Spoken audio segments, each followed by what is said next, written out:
Welcome back to the grind. In this video, I'm going to break down some of my tips for how to prepare for your Abyss of Legends completion or further path completion runs. So this is one of the most difficult content to complete in the game. It is a very long path with very stacked up opponents that some fights, depending on the champions you're using, can even take like 45 minutes of game time to get them down. And that is not to discourage you, but just to give you an idea of what you're getting yourself into. The majority of runs take anywhere between like 6 to 8 hours roughly. And a lot of times you use over 60 to 100 or so revives, depending on the champions that you're using, your skill level in the game, and what your overall plan of attack is. But my first tip is to make sure that you have a time where you can only need to focus on the Abyss, so you can keep your top champions for the Abyss. Now, if you have a stacked up roster and you can put all the champions into the Abyss that you want, but still have every champion that you need on War Defense, War Attack, and Alliance Quest, then that's awesome. You can go ahead and do the Abyss anytime you would like, but for a lot of players who don't have access to that depth of roster, you kind of have to have some downtime. So you might want to schedule it between Alliance Quest events or on a vacation week where you move to a different alliance for a little while. Or for the rare opportunity where Alliance Quest doesn't happen for a week, I actually jumped at that opportunity to go into the Abyss, and that is when I did my completion run. Now, having the time to do it is one thing, and you might actually want to split it up over a couple days.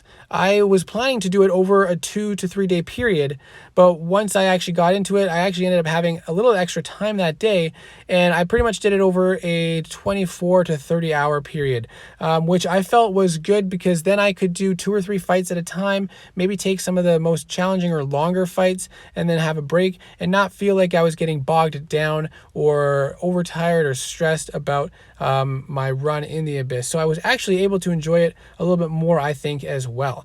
Now, aside from that, the next tip is plan your path and plan your run, which means to look at a spreadsheet or a map of the Abyss, and you can get the map by Googling it, but there is a spreadsheet that has a lot of great information, which I'll also try to link in the description below. You'll just have to click on the link and say create a copy, so that it will create a copy for you to use and edit.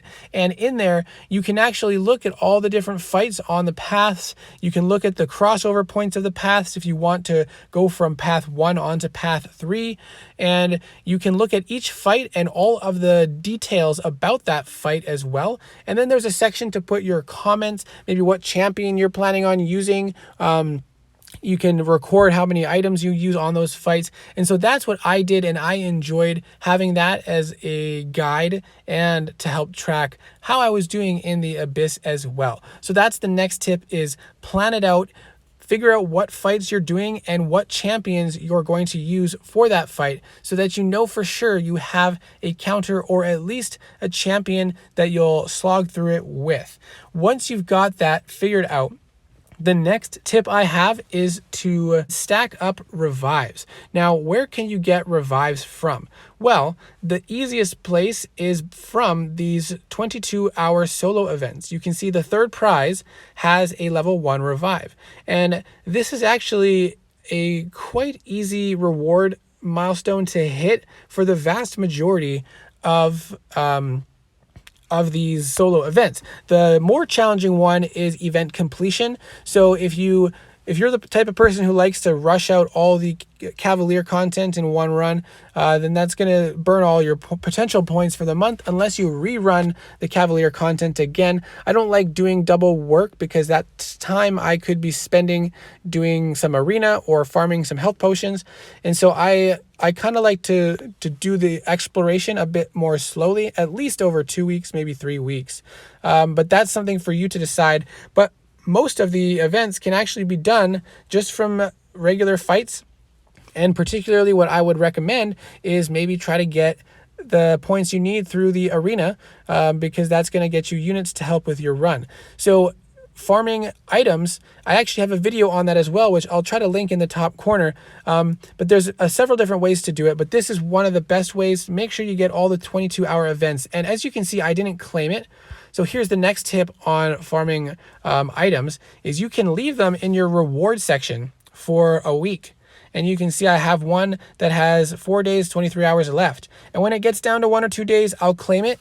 And at that point, it'll just pop over into my item stash if I am maxed out on revives. So that is a way that you can end up saving up more revives than you can hold in your inventory.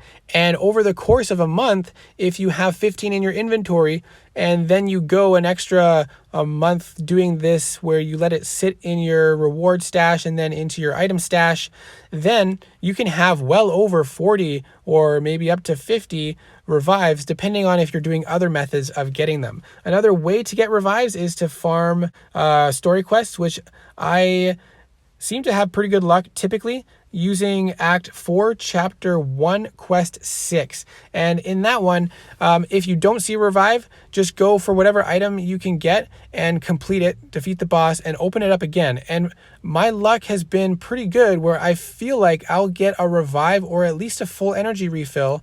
Sometimes I'll get both, but every 2 to 3 runs through that path, and it doesn't even take a full bar of energy. So if you're done all your content for the month and you're planning Abyss or other high content completion in the near future, then that's a way that you can build up your revive stash.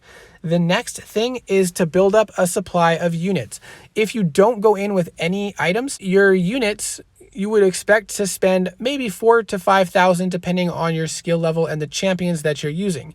So if you go in with a stash of items, you might want to just have a couple thousand units on hand just in case. I went in and I had a stash of items and I spent an additional 1,000 units on top of that for my run. I used a total of 59 revives for my run. Before I move on, if you want to see some guides on arena grinding, I do have some videos on that, so I'll try to link that as well.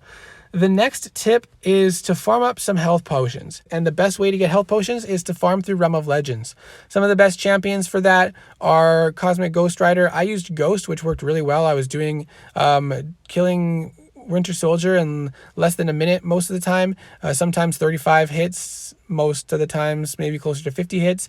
And I was able to farm quite a bit of health potions in a relatively short period of time. I think I got between 200 to 300 in a 2-day period with fairly casual grinding. I would, do it for 30 minutes and then maybe do it again a few more times throughout the day. And so I was able to farm quite a bit in a reasonable amount of time. And it is nice to have that stash of health potions just to top yourself up in certain scenarios. And finally, once you have figured out your path, decided the champions that you're using, you've got your revive stash, your unit stash, your health potion stash, and you've decided that you have a time set aside where you will be able to dedicate enough time to the Abyss to get through it, I would recommend looking at some YouTube videos for certain fights that you have questions about. I will have a couple videos on my channel as well, particularly against the Collector as well as Cyclops, because there's an interesting note that you have to evade one special and then block one special, and then as well Invisible Woman to see how I handled Invisible Woman with Nick Fury, which is probably the best counter for that fight. But beyond that, my biggest tip is don't stress yourself and don't rush yourself so that you can enjoy it, because actually my run through the Abyss was fun. I wish I could just pick a fight and just play it and practice it and enjoy it.